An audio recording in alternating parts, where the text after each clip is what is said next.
Bagaimana kabar Bapak Ibu semua? Sehat? Alhamdulillah. Baik, pada kesempatan ini kita akan membahas lanjutan setelah kita membahas tentang Allah, ya. Berarti kita masuk kepada sifatnya atau asmanya, yaitu Ar-Rahman.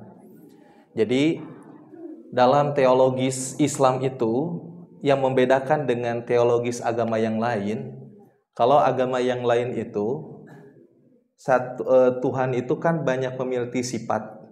Nah, sifat itu diwujudkan dalam bentuk-bentuk gitu kan, dalam bentuk-bentuk.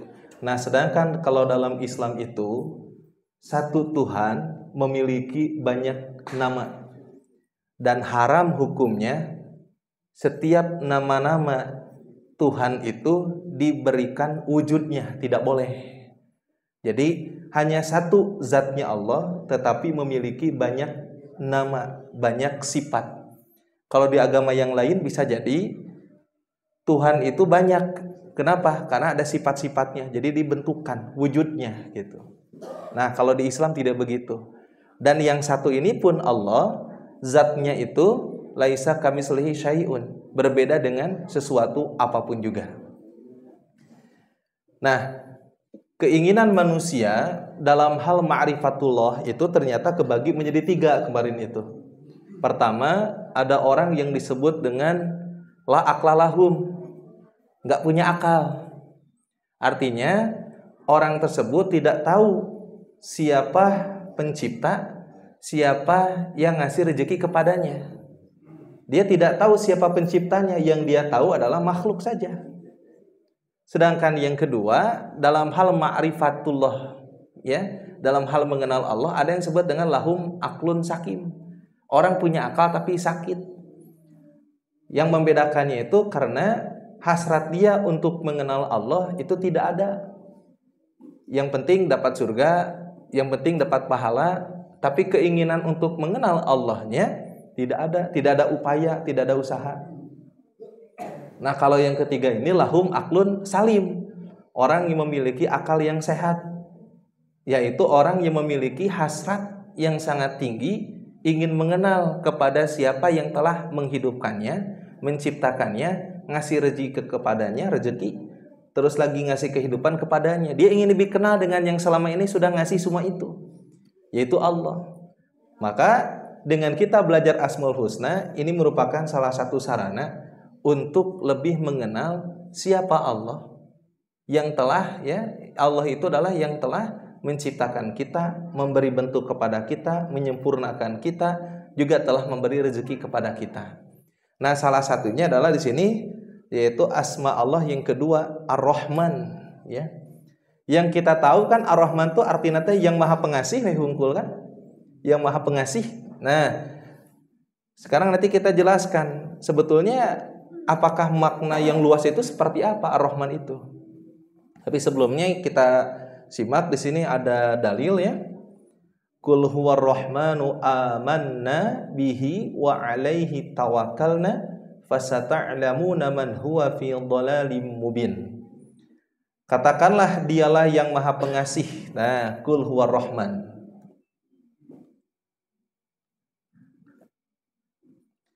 Nah, katakanlah dialah yang Maha Pengasih. Kami beriman kepadanya dan kepadanya kami bertawakal. Maka kelak kamu akan tahu siapa yang berada dalam kesesatan yang nyata. Ini Ar-Rahman. Ada yang di sini namanya Rahman? Kalau ada, lengkapi namanya Abdurrahman. Ya, jangan langsung dipanggil Rahman. Karena itu hanya untuk Allah, seperti nama Allah, terus Ar-Rahman juga. Kalau Rahim boleh langsung Rahim.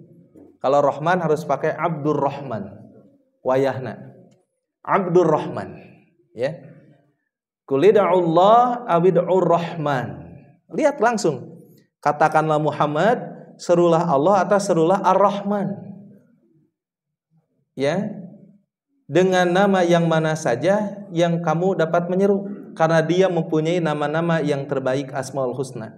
Dan janganlah engkau mengeraskan suaramu dalam salat, dan janganlah pula merendahkannya, dan usahakan jalan tengah di antara kedua itu.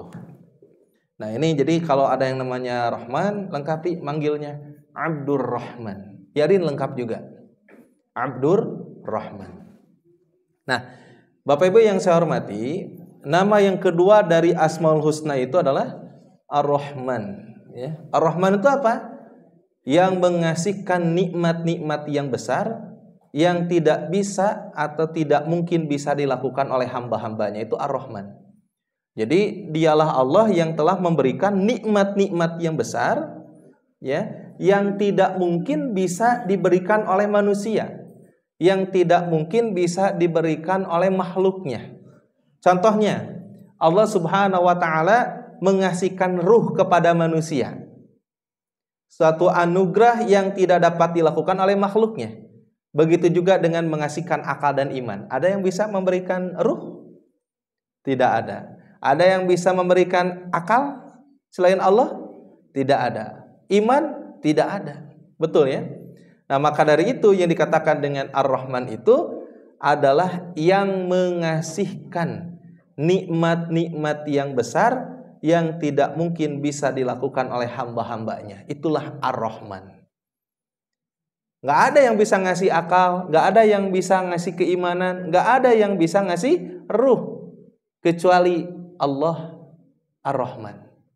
Allah yang maha pengasih nikmat-nikmat yang besar. Ini kalau kita jabarkan arti daripada Ar-Rahman itu. Jadi bukan hanya sekedar yang maha pengasih, tetapi saat kita membaca Bismillahirrahmanirrahim, saat membaca Ar-Rahman, maka yang muncul adalah kesadaran bahwa hanya satu-satunya Dia yang sangat pengasih. Hanya satu-satunya Dia yang memberikan nikmat-nikmat yang besar yang tidak bisa dilakukan oleh satu jua makhluk pun. Allah menya'ah pisan kepada kita. Di saat orang lain ingin kita hancur, ya Allah itu ingin kita bangkit. Itulah Ar-Rahman. Ya. Baik, sampai sini sudah bisa dipahami Ar-Rahman? Jadi bukan hanya sekedar arti maha pengasih saja, tetapi lengkapnya yang mengasihkan nikmat-nikmat yang besar yang tidak mungkin bisa dilakukan oleh hamba-hambanya. Nggak ada yang bisa ngasih kita ruh, nggak ada. Ya, nggak ada. Oleh karena itu penting untuk diingat bahwa tidak boleh seorang makhluk jua pun diberi nama Ar-Rahman. Karena itu adalah hak mutlak milik Allah. Kalau pakai Abdurrahman boleh. Juga ada ulama-ulama yang tidak bolehkan itu beberapa nama seperti Somad. Itu nggak boleh, langsung Somad. Harus pakai Abdus Somad. Ya, hamba tempatnya bergantung. Nggak ada yang bisa bergantung. Siapa yang tidak ada tempat bergantung selain Allah. Ya, jadi kalau mau namanya itu Abdus Somad. Kan Ustadz Somad juga disebut itu nggak mau Ustadz Somad, tapi Abdus Somad, bahkan disingkat dengan UAS, kan begitu. Rahman, Abdurrahman, begitu. Nah, jadi Ar-Rahman itu meliputi kebaikannya itu untuk orang-orang yang beriman, untuk orang-orang kafir dan seluruh makhluknya. Tidak hanya untuk orang yang beriman. Bahkan orang kafir pun bisa hidup dan merasa senang karena Allah memiliki sifat Ar-Rahman yang meliputi kebaikannya. Nah, maka dari itu seringkali dalam doa kita menyebutkan Ya Rahmadud Dunya wal Akhirah, yang berarti wahai yang maha pengasih baik di dunia maupun di akhirat. Ini sampai segininya gitu. Jadi nggak ada yang bisa melakukan kebaikan itu semua kecuali Allah. Nah, dalam kitab Risalah Al-Qusairiyah disebutkan ketika lelaki Majusi bertamu kepada Nabi Ibrahim. Ini ada seorang lelaki Majusi. Kalau Majusi itu nyembah apa, Pak? Api ya. Dikisahkan pada satu hari ada seorang lelaki Majusi yang mendatangi Nabi Ibrahim alaihissalam. Namun ketika itu Nabi Ibrahim enggan menerimanya. Kecuali lelaki Majusi itu memeluk agama sebagaimana agama yang dipeluk oleh Nabi Ibrahim, yaitu agama Islam. Ya. Jadi tidak diperkenankan. Nah, sesaat kemudian lelaki Majusi itu langsung membalikan punggungnya untuk pulang meninggalkan Nabi Ibrahim dengan alasan enggan meninggalkan apa yang dipeluknya selama 70 tahun. Ya lah, kalau sekiranya saya enggak disambut sebagai seorang tamu karena beda agama, saya lebih baik pulang saja. Karena saya tidak mau meninggalkan agama saya. Itu kata orang tua Majusi yang usianya sudah 70 tahun itu. Ya. Nah, sehubungan dengan hal itu Allah berfirman, "Wahai Ibrahim, mengapa engkau menolak kedatangan lelaki Majusi untuk bertamu? Dan mengapa engkau tidak suka menjamunya disebabkan kekafirannya?" Di Taros dapat wahyu Nabi Ibrahim. Kunaon? Kenapa? Bukankah sepanjang umurnya atau selama 70 tahun ia dalam kekafiran, namun aku tetap memberinya rezeki. Masya Allah. Jadi Allah mengatakan kepada Nabi Ibrahim, 70 tahun dia menyekutukanku, 70 tahun dia kafir kepadaku, tapi aku tetap memberikan rezeki kepadanya. 70 tahun. Makanya tadi Ar-Rahman itu, kebaikan itu meliputi apa? Meliputi terhadap orang yang beriman, terhadap orang kafir, dan terhadap seluruh makhluknya. 70 tahun. Ya, bukankah sepanjang umurnya ia dalam kekafiran namun aku tetap memberinya rezeki. Nabi Ibrahim segera menemui lelaki Majusi yang meninggalkannya, seraya menyampaikan teguran Allah kepada dirinya. Di akhir kisahnya, seketika itu pula lelaki Majusi menyatakan keimanannya dan memeluk agama Islam. Subhanallah. Masuk. Apakah benar Tuhanmu mengatakan itu kepadamu? Ya. Kalau benar apa yang dikatakanmu, maka bersaksilah aku akan masuk agamamu. Masuk Islam tuh. Itulah Ar-Rahman. Jadi kebaikannya itu nggak pernah pandang bulu. Ya. Nah, muliakanlah tamu-tamumu dan jamulah mereka meski hanya dengan sepotong roti atau seteguk air tanpa melihat status sosial, ekonomi, dan agamanya. Ya.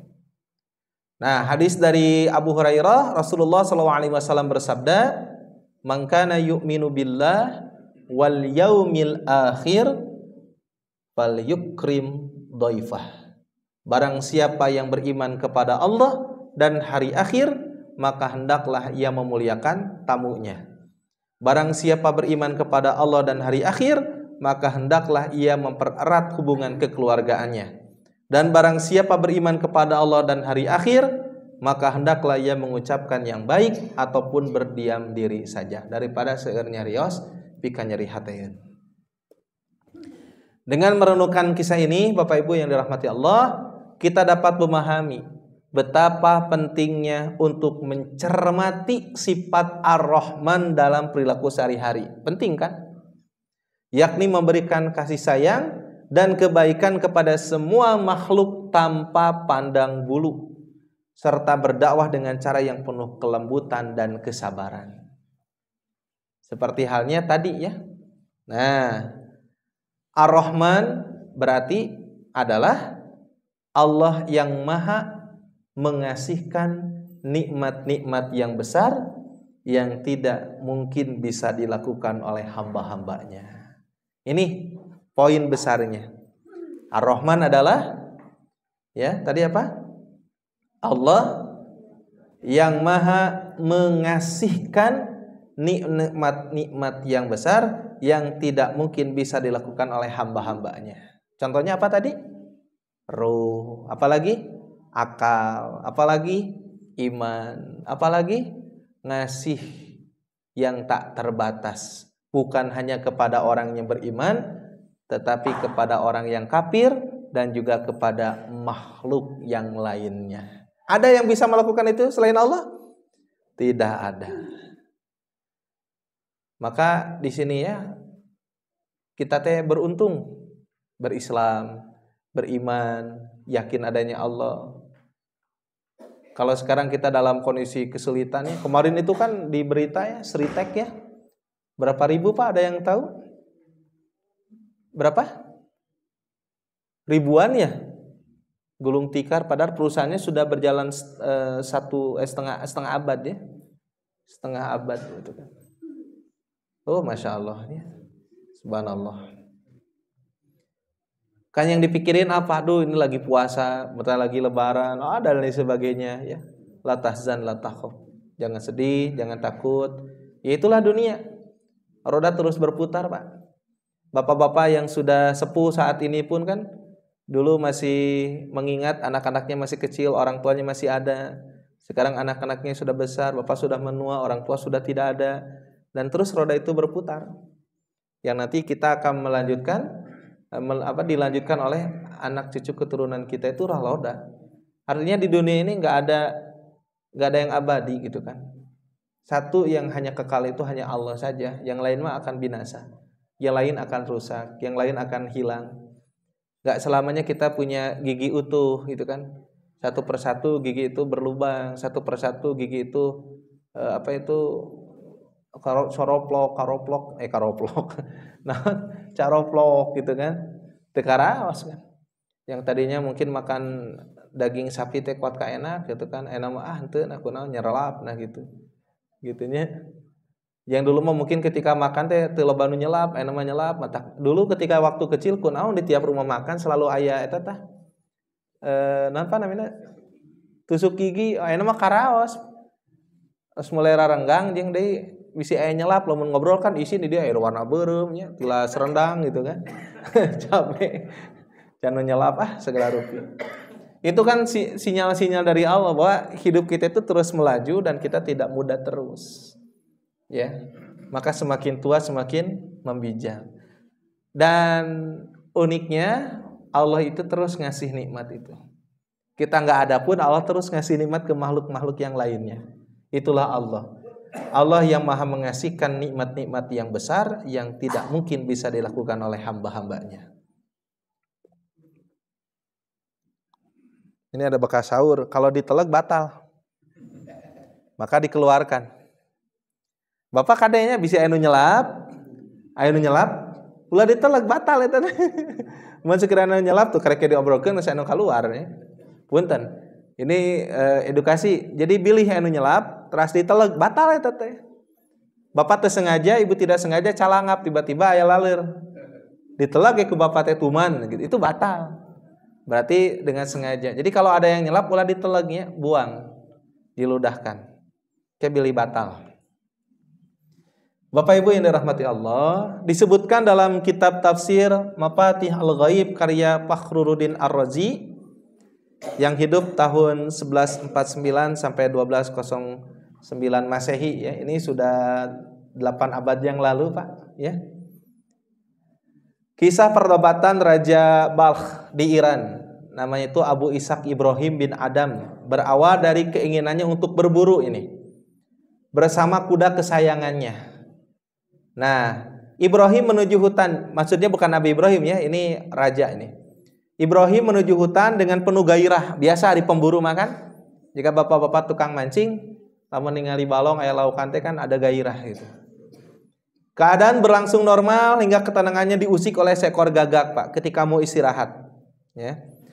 Nah, Ibrahim sesungguhnya hanya ingin istirahat sejenak, melepas lelah perjalanan sembari memakan roti.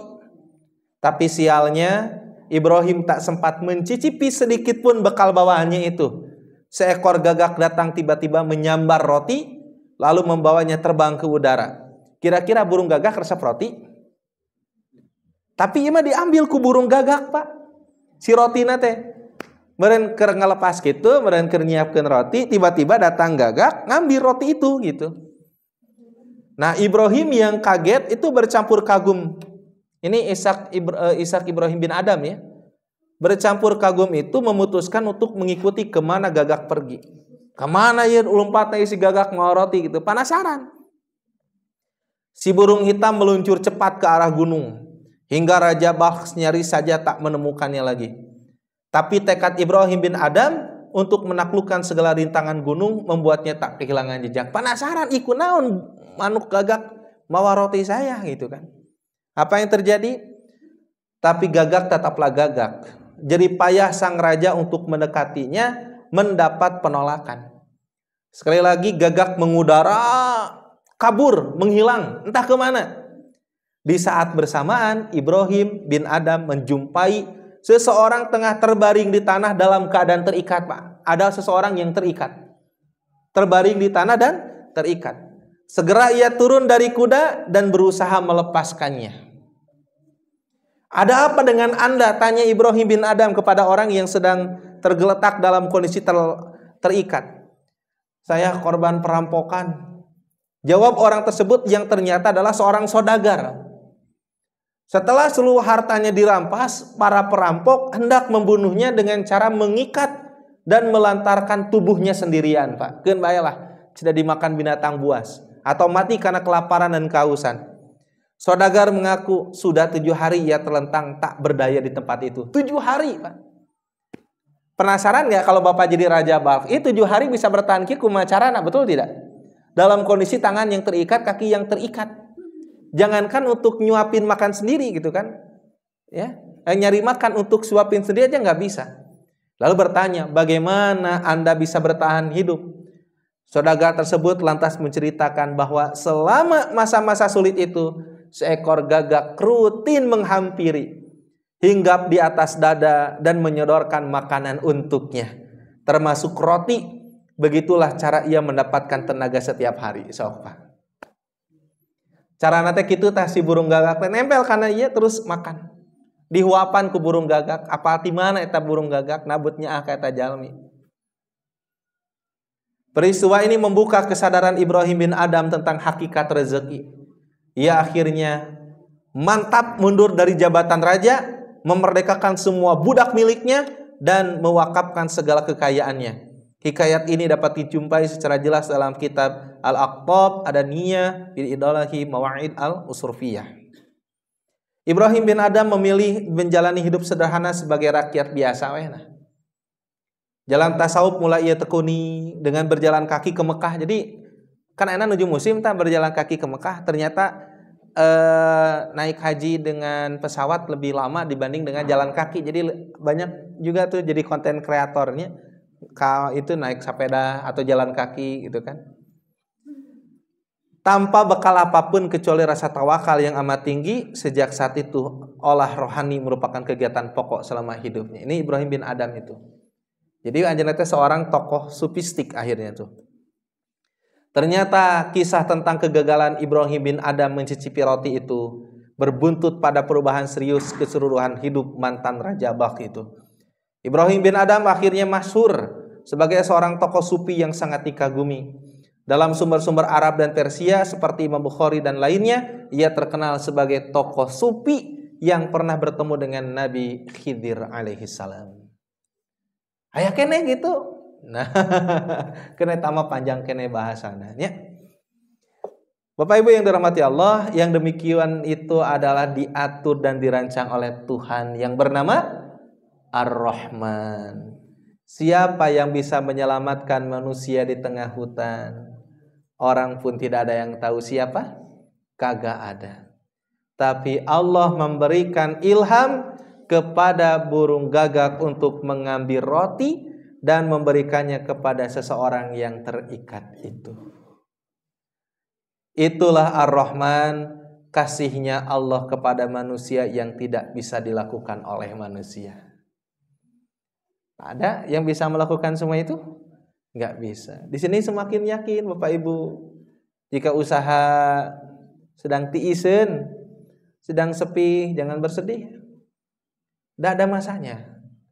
Itu teh tanda akan diakumulasikan, akan dirapelkan. Jika Bapak Ibu lagi sepi job, atau lagi sepi jualannya, atau lagi sepi ordernya, percayalah itu teh bade dirapelkeun ku Allah, ya, bade dirapelkeun, dan nanti Allah akan kasih sekaligus. Yakin. Tadi kisah tadi Bapak Ibu, siapa yang bisa menyelamatkan saudagar yang terbaring terikat di tanah selama 7 hari kalau bukan Allah? Gagak itu Allah kasih ilham, ambil makanan, kasih buat dia. Apakah itu sama nggak dengan kisah Nabi Yunus alaihi salam? 40 hari 40 malam diselamatkan. Maka semakin kita mengimani Ar-Rahman, semakin kita harus hidup ini lebih bahagia. Kenapa? Tenang, ada Allah yang Maha Rahman. Enggak pernah akan terlewat oleh Allah untuk memberi kita rezeki. Itulah Ar-Rahman. Jadi enggak mesti takut. Hidup kita udah puluhan tahun di dunia ini. Ya, Allah ngasih semua itu. Masa hanya dengan kegaduhan sedikit atau kekurangan sedikit, terus lantas kita lupa dengan nikmat yang sebelumnya kita terima dari Allah. Ya, Bapak Ibu ya. Nah, kemudian disambung oleh Imam Fakhruddin Ar-Razi dalam bab Ar-Rahman. Ini lebih khusus. Ada namanya Dzunun Al-Misri. Merasa sangat khawatir ketika seekor kalajengking besar menghalangi jalannya saat ia hendak mencuci pakaian di tepi sungai Nil. Ini Mesir. Apa namanya? Dzunun Al-Misri, Mesir. Kabayang Pak, Bapak mau berjalan tiba-tiba ada kalajengking besar. Sedangkan kalajengking itu besar, racunnya sangat berbahaya dan diketahui itu akan mengancam nyawa siapapun yang terkena sengatannya. Kabayang Pak, ruasna amun aya kalajengking Ibu, skorpion ya. Nah, dalam kecemasannya Dzunun Al-Misri hanya bisa pasrah. Nah, inilah orang-orang saleh mah kitu pasrah dan berharap pada perlindungan Allah Subhanahu wa taala. Oh, iya. Untungnya kalajengking yang mendekatinya tiba-tiba berbelok arah akhirnya dan menjauhi darinya. Hal ini membuat Dzunun Al-Misri merasa bahwa doanya telah dikabulkan. Jadi yang tadinya mau nyerang tiba-tiba berbelok arah dan menjauh dari Dzunun Al-Misri itu. Meskipun kalajengking itu menjauh dari Dzunun Al-Misri, ternyata kekhawatirannya belum hilang. Kalajengking itu ternyata menuju sebuah pohon di mana seorang pemuda mabuk sedang tertidur, Pak. Jadi ayah pemuda nuker mabuk itu tertidur dan si kalajengking menghampirinya. Dzunun Al-Misri diliputi rasa takut membayangkan pemuda itu menjadi korban sengatan kalajengking yang mematikan. Aduh, ya kumaha gitu kan. Kalau muda si pemuda nuker tidur. Dzunun Al-Misri masih diliputi kecemasan saat tiba-tiba ia melihat seekor ular besar siap menyerang pemuda mabuk tersebut. Belum lagi kalajengking ningali orang siap macok eta pemuda. Sok bayangkeun Bapak Ibu. Kalau sekiranya ada orang yang diserang kalajengking plus diserang orai. Kita kumaha Ibu? Butuh tolongan gitu kan? Nah, Dzunun Al-Misri ini cemas. Engko teu nepikeun ka gogorowokan teu. Alah. Ya kumaha ieu? Nah gitu. Ular itu sama berbahayanya dengan kalajengking. Kedua hewan itu sama-sama mematikan. Kalajengking mendekat, begitu pula ular. Tiba-tiba terdengar suara desisan dan ternyata kalajengking dan ular itu bertarung, Pak. Kalajengking berhasil mengalahkan ular dengan menyengat kepalanya hingga mati. Setelah itu kalajengking pergi begitu saja meninggalkan pemuda mabuk yang tak sadarkan diri. Terus ternyata nyerang hungkul eta si orai. Ya. Allah senantiasa menjaga kita bahkan saat kita tidur dan tak berdaya menghadapi bahaya. Sok Pak tadi barobo. Sudah berapa puluh tahun kita tidur tiap malam, Pak. Dijagain sama Allah itu. Enggak ada yang masuk binatang serangga ke telinga kita. Padahal kita itu punya 9 lubang. Lubang mulut 1, lubang hidung 2, 3, 4, 5, 6, 7, 8 dan 9, depan dan belakang. 9 lubang sama Allah lindungi. Dan itu bukan setahun 2 tahun, udah puluhan tahun. Bapak yang hidupnya 60 tahun dijaga itu, 60 tahun sama Allah. Saat tidurnya. Banyak orang tidak menyadari perlindungan Allah dalam kehidupan mereka. Bapak berangkat dari Orem menuju tempat kerjanya. Harus merasa dilindungi sama Allah. Allah tampakkan ada yang kecelakaan, Allah tampakkan ada yang kemacetan, Allah tampakkan ada yang tiba-tiba meninggalkan gitu. Bapak dan kita masih dilindungi sampai saat ini. Nah, kesadaran dapat muncul setelah kejadian tragis atau kejadian yang mengingatkan akan perlindungan Allah. Jadi jangan sampai setelah ada kejadian tragis kita baru sadar. Selama ini kita dilindungi. Seharusnya dari sekarang kita menyadari, Pak. Ya. Ar-Rahman adalah zat yang maha pengasih, menyampaikan kebaikan kepada makhluk hidup. Keberlimpahan rahmat dan kebaikannya tetap berlaku setelah kematian dan masuk ke dalam kubur. Setelah seseorang berpulang dan menjalani kehidupan setelah kematian, rahmat dan kebaikan dari Ar-Rahman masih mengalir. Meskipun mungkin mengalami siksaan dalam kubur, rahmatnya tetap hadir. Kalau masih di dunia, Pak, bagaimana kalau nanti kita meninggal atau ada orang yang meninggal? Apakah masih sampai rahmatnya Allah? Masih sampai, Pak. Ya. Doa dan harapan yang berasal dari orang-orang yang masih hidup dapat menjadi sarana untuk meringankan atau mengangkat beban dosa dan penderitaan yang dialami oleh yang sudah meninggal. Ar-Rahman memperhatikan doa dan harapan yang diucapkan untuk orang yang meskipun seseorang telah meninggal, rahmat dan kebaikan Ar-Rahman tetap mengalir. Nah, konsep ini menggambarkan Ar-Rahman-nya Allah yang terus berlangsung bahkan setelah kematian seseorang. Nih, Pak, ada hadis dari Ibnu Abbas. Ia berkata, Nabi SAW pernah melewati 2 buah kuburan, Pak. Lalu beliau berkata, kedua penghuni kubur ini sedang disiksa, kata Nabi. Mereka disiksa bukan karena dosa besar, melainkan karena dia tidak menyucikan diri dari kencingnya, Pak. Sedangkan yang lain karena suka mengadu domba, Bu. 2 ini tetapi sedang disiksa. Kemudian beliau mengambil pelepah kurma basah dan membelahnya menjadi 2 bagian. Masing-masing ditancapkan di 2 kuburan tersebut. Para sahabat lantas bertanya, "Ya Rasulullah, kenapa engkau lakukan itu?" Beliau bersabda, "Semoga diringankan siksa kubur keduanya selama kedua pelepah ini belum kering." Tuh, Ar-Rahman-nya Allah itu nyampe sampai sana. Sampai.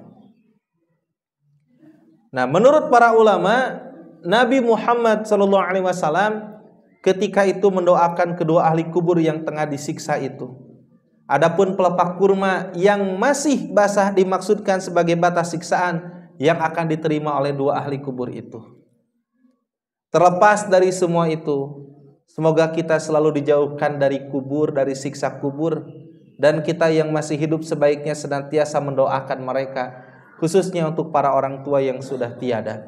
Sebab doa seorang anak kepada orang tuanya meskipun sudah meninggal akan terus mengalir.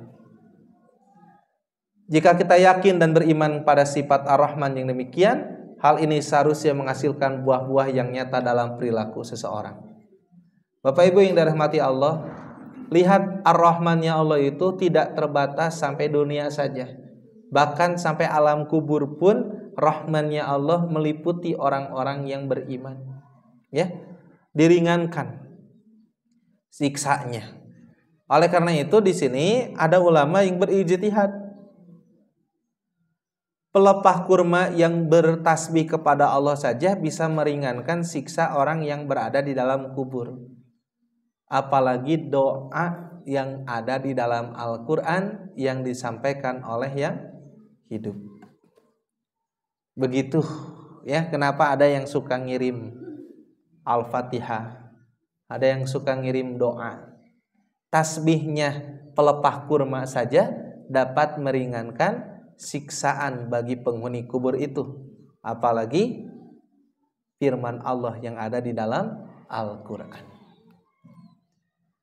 Imam Al-Ghazali sedikit lagi menjelaskan bahwa individu yang beriman kepada Ar-Rahman akan menunjukkan tanda-tanda berikut. Pertama, menyayangi hamba-hamba Allah yang lalai dalam ketaatan kepada Allah.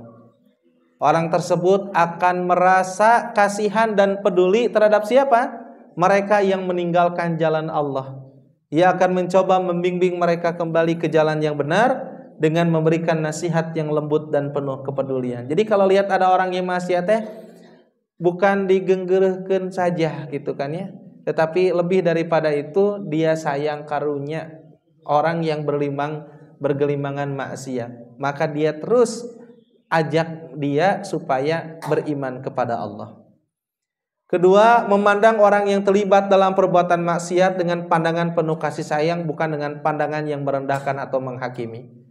Tinggali si eta mah tahirupna ge menirari nanda eta tak gitu. Enggak. Ya, sikapnya terhadap orang yang berbuat dosa adalah penuh dengan empati dan kelembutan, bukan dengan rasa kemarahan, ya, atau sikap merendahkan. Kita jangan banyak merendahkan orang lain yang belum ngaji, orang lain yang belum mau sholat berjamaah, kan? Kita ajak secara baik saja, ya. Tidak mesti kita rendahkan, tidak mesti kita vonis eta mah ahli neraka ulah, karena belum ada jaminan kita juga masuk surga, ya. Ketiga, melihat setiap perbuatan maksiat sebagai musibah yang menimpa dirinya. Orang tersebut menyadari bahwa setiap dosa yang terjadi adalah suatu musibah dan ia berusaha untuk menghilangkan musibah tersebut sejauh yang ia mampu. Motivasinya adalah kasih sayang terhadap orang yang terlibat dalam dosa tersebut. Ini musibah, ya. Jadi kalau melihat kemaksiatan itu, ini harus segera dihilangkan. Kenapa? Karena ini akan berdampak panjang, ya. Tapi dengan cara apa nanti? Ada cara-caranya berdakwah. Nah, dengan demikian keyakinan pada sifat Ar-Rahman seharusnya tidak hanya menjadi suatu keimanan yang terbatas pada pemahaman konseptual, tetapi juga harus tercermin dalam perilaku nyata sehari-hari, menunjukkan kelembutan, Pak, kasih sayang dan kepedulian terhadap sesama sebagai bukti konkret dari keimanan kepada Ar-Rahman. Nah, Bapak Ibu, saat seorang pemuda meminta izin Rasulullah untuk berzina, ini contohnya. Rasulullah sebagai rujukan utama umat Islam itu tidak hanya menjadi teladan dalam tindakan, tetapi juga menjadi tempat bertanya dan meminta izin Nabi itu dalam berbagai aspek kehidupan. Sebagai Nabi dan utusan Allah yang terakhir, ketetapan-ketetapan beliau menjadi pedoman bagi umat Islam. Dalam satu hadis yang diriwayatkan Ahmad, terdapat kisah seorang pemuda yang tanpa tendeng aling-aling meminta izin kepada Rasulullah atau untuk melakukan zina dengan seorang perempuan. Ya Rasulullah, ya saya minta izin. Izin apa? Saya mau berzina ya Rasulullah. Ngeri kan? Para sahabat yang hadir merasa marah dan hendak membunuh pemuda tersebut karena dianggap tidak sopan. Bisa-bisanya izin mau zina itunya. Namun respon Rasulullah berbeda. Beliau tidak marah, melainkan memberikan nasihat dengan kata-kata lembut dan bijak. Rasulullah menanyakan apakah pemuda tersebut rela jika ibunya dizinahi orang lain. Dengan segera pemuda menjawab, saya tidak rela. Rasulullah menyadarkan pemuda tersebut bahwa wanita yang akan dia zinahi adalah ibu dari anak-anak orang lain, istri dari orang lain. Beliau tidak hanya memberikan nasihat, tetapi juga mendoakan agar pemuda tersebut mendapatkan rahmat Allah, dosanya diampuni, hatinya disucikan dan kemaluannya dijaga. Akhirnya pemuda tersebut yang awalnya dianggap kurang ajar menjadi orang yang paling membenci zina. Rasulullah merangkulnya, Rasulullah membimbingnya dan mengasihinya tanpa memusuhi atau mencemoohnya. Kisah ini menjadi pelajaran bahwa dalam melihat kesalahan saudara seiman, seharusnya seorang muslim menunjukkan sikap bijak, memberikan nasihat dan mendoakan kebaikan tanpa menghakimi atau mencemooh. Inilah yang sekarang sedang sangat lemah sekali. Lebih senang mencemooh, lebih senang menggunjing, lebih senang merendahkan. Nah, itulah yang saat ini terjadi dari berbagai level. Bapak Ibu yang saya hormati, terakhir ada sebuah kisah Imam Ma'ruf Al-Qarhi dan para pemabuk. Ada Imam Fariruddin Attar dalam kitab Tadhkirah Al-Auliya membagikan kisah unik dari Imam Ma'ruf Al-Qarhi, ya, yang mengajarkan nilai-nilai kebijaksanaan dan pengajaran akhlak melalui sebuah doa. Ketika Imam Ma'ruf Al-Qarhi bersama murid-muridnya berjalan di tepian sungai Tigris, mereka melihat sekelompok pemuda asik menikmati minuman keras, memainkan rebab, dan secara terang-terangan melakukan perbuatan maksiat di atas perahu, ya, di sungai Tigris. Nah, salah seorang murid meminta Imam Ma'ruf untuk berdoa agar mereka tenggelam. Wahai guru, ya, doakan agar mereka cepat tenggelam sehingga kesialan mereka tidak merugikan makhluk lain dan agar perbuatan kefasikan mereka berhenti mempengaruhi orang lain. Wahai guru, gitu kan. Coba doakan itu para pemuda biar tenggelam saja dia, karena membawa kerusakan dan nantinya takut berdampak kepada pemuda-pemuda yang lain. Nah, seperti itu. Imam Ma'ruf Al-Qarhi dengan bijak murid-muridnya untuk mengangkat tangan dan berdoa. namun doanya tidak sesuai dengan harapan murid-muridnya. Imam Ma'ruf Al-Qarhi memohon agar Allah memberikan kebaikan bagi para pemuda itu di dunia dan akhirat. Jadi ini terbalik, Imam Al-Qarhi justru mendoakan, ya Allah berikanlah kebaikan kepada para pemuda itu baik di dunia maupun di akhirat. Kalau kita sebagai muridnya Imam Al-Qarhi rewas. Kenapa? Kebaikan gimana? Dia lagi mabuk, kebaikan gimana? Dia lagi bermain musik yang tidak karuan, ya, terus lagi dia sedang melakukan maksiat di atas perahu kan gitu ya. Tapi di sini Imam Al-Qarhi menunjukkan apa? Menunjukkan bahwa di dalam mendoakan itu harus berupa kebaikan. Contoh, kalau seseorang itu didoakan kebaikan, selamat dunia dan akhirat. Berarti kalau selamat dunia dan akhirat, si pemuda itu ada kesempatan untuk bertobat tidak? Ada.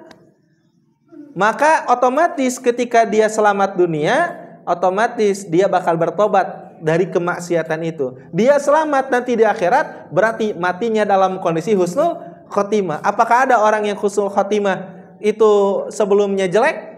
Tidak ada, maka disebut dengan husnul khotimah. Ini Masya Allah. Itu kepada pemabuk, apalagi kita punya anak. Jangan langsung didoakan keburukan-keburukan. Mana mah hirup ya kahandap moal akaran kaluhur masiungan. Jangan.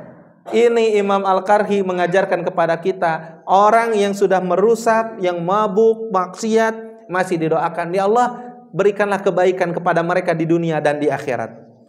Akhirnya apa? Akhirnya mereka tobat sebelum mereka meninggal, Bapak dan Ibu. Nah, inilah menunjukkan sikap orang yang percaya kepada Ar-Rahman, ya, Ar-Rahman. Nah, amalannya apa tuh Bapak Ibu? Para ulama ahli hikmah menyarankan agar untuk memperkukuh dan mempercepat pertumbuhan keimanan kepada Ar-Rahman, yang sebagaimana disebutkan sebelumnya, sebaiknya setelah menyelesaikan sholat 5 waktu, kita membaca nama Ar-Rahman sebanyak 100 kali. 15 hari lah gitu, nyobian. 15 kali Ar-Rahman, Ar-Rahman, Ar-Rahman, Ar-Rahman gitu ya. Ini menurut ulama hikmah. Nah, Bapak Ibu yang dirahmati Allah, itulah mengenai tentang asma Allah yang kedua, yaitu Ar-Rahman. Adalah Allah yang mengasihkan nikmat yang besar yang tidak bisa dilakukan oleh satu makhluk jua pun. Dialah Ar-Rahman. Dialah Ar-Rahman yang memberikan, yang ngasihnya itu bukan hanya kepada orang yang beriman, tetapi kepada orang yang kafir dan kepada seluruh makhluknya. Tadi ada beberapa contoh bagaimana Allah menyelamatkan seorang saudagar yang sedang terbaring dalam kondisi terikat selama 7 hari. Allah ilhamkan gagak untuk mencari makan dan menyuapi saudagar itu. Karena gagak nggak bisa membuka tali itu. Sehingga akhirnya pas hari ke-7 yang diambil oleh gagak itu roti kepunyaan sang raja yang sedang berburu. Karena penasaran siapa yang gerakin raja itu untuk mengejar? Allah. Akhirnya gagaknya gak ketangkap, tapi bersama dengan itu seorang raja namanya Ibrahim bin Adam itu melihat ada orang yang sedang terikat. Itulah cara Allah menolong kita. Ya, tadi juga diceritakan ada seorang pemuda padahal pemabuk. Ya, kalajengking tadi mau nyerang dia, ular mau nyerang dia, malah ada ular diserang sama kalajengking. Ularnya mati, kalajengkingnya pergi. Dan akhirnya diceritakan kepada pemuda itu langsung bertobat. Itu di dunia, belum lagi di akhirat, di alam kubur. Di alam kubur juga kalau ada dosa, ada siksa, maka ternyata doa-doa dari anaknya, doa-doa dari pasangan hidupnya, doa-doa dari orang tuanya itu dapat meringankan siksa. Padahal itu hanya dosa kecil ya, yaitu bersuci sama tadi gibah gitu kan ya. Yang itu bisa jadi besar juga kalau terus menerus. Ternyata itu akan menghasilkan siksa. Dengan kiriman doa, dengan kiriman baca Al-Quran, maka itu akan meringankan dosa-dosanya, meringankan siksa-siksanya. Nah, orang yang mengimani sifat Ar-Rahman ini, maka di dalam kehidupannya memiliki kebijaksanaan. Dia tidak mudah untuk mengeneralisir semuanya. Ya, jangan mengeneralisir semuanya. Bahwa semua orang itu buruk, enggak.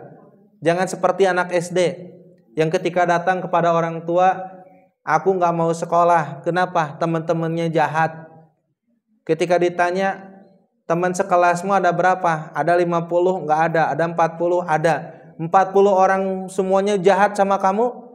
Enggak. 30? Enggak. 20? Enggak. 10? Enggak. 5 yang jahat sama kamu? Enggak. 3 orang? Enggak. 2 orang? Enggak. 1 orang? Iya, si itu aja. Berarti bukan semua teman jahat. Hanya orang itu saja yang enggak baik sama kamu. Nah, kebanyakan manusia itu suka nyengkompet daunkeun. Harus proporsional, jangan sampai mengeneralisir. Jangan seperti orang yang diputuskan cinta mengatakan bahwa semua laki-laki itu buaya. Ya, ketika ditanya berapa banyak laki-laki yang kamu kenal, 1000 ada? Enggak. 200? Enggak. 100? Adalah. Yang 100 itu apakah pernah memiliki hubungan yang khusus denganmu? Enggak. 50 ada enggak? Enggak. 20 ada enggak? Enggak. 10 enggak. 5 enggak. 1 itu aja sih. Nah, budi saja. Berarti budi yang buaya menurut versi perempuan yang sedang putus cinta itu. Jadi jangan sampai menyatakan bahwa semua laki-laki itu buaya. Tidak ya. Termasuk bapak dan kakak atau adik laki-lakinya enggak buaya. Jadi jangan sampai kita mengeneralisir terhadap sesuatu. Nah, begitu pula ketika melihat orang yang sekarang Belanda ada kemaksiatan, kita jangan mengeneralisir semuanya. Tetapi kita harus memandang dia itu sebagai pandangan yang penuh empati, sehingga dia tidak langsung menuduh, tidak langsung mencaci, tidak langsung menghakimi, tidak mencemooh, tidak merendahkan. Tetapi angkatlah nilai-nilai kebaikan yang pernah dia lakukan. Semoga dengan cara itu dia tergugah bahwa dia itu bukan hanya manusia yang dianggap nggak baik, tapi dia pun memiliki nilai kebaikan yang diangkat oleh kita, sehingga bisa jadi dia bertobat karena diangkat kebaikannya oleh kita. Dan kalau dia baik, dia melakukan amal soleh karena atas ucapan kita, maka kita pun akan mendapatkan bagian pahala tanpa mengurangi pahala orang yang bertobat itu. Mudah-mudahan apa yang disampaikan menjadi ilmu yang bermanfaat. Terima kasih banyak ya atas segala perhatiannya dan antusiasnya. Terima kasih banyak. Dan mohon maaf bapak-bapak ya, ibu-ibu semuanya, jika selama saya ngajar di Masjid Asy-Syahadah ini banyak hal yang kurang berkenan, baik penampilan saya, perilaku saya, ucapan saya, cara saya mengajarkan. Hapunten kasadayana hapunten ya. Hapunten. Mudah-mudahan dihapunten, teras orang termasuk orang-orang yang kelak akan mendapatkan ampunan dan maaf dari Allah. Allahumma innaka afuwun karim tuhibbul afwa fa'fu anna. Amin ya Allah ya rabbal alamin. Sekian, terima kasih. Astaghfirullahaladzim, astaghfirullahaladzim, astaghfirullahaladzim. Subhanakallahumma wa bihamdika asyhadu an la ilaha illa anta astaghfiruka wa atubu ilaik. Walhamdulillahi rabbil alamin. Assalamualaikum warahmatullahi wabarakatuh.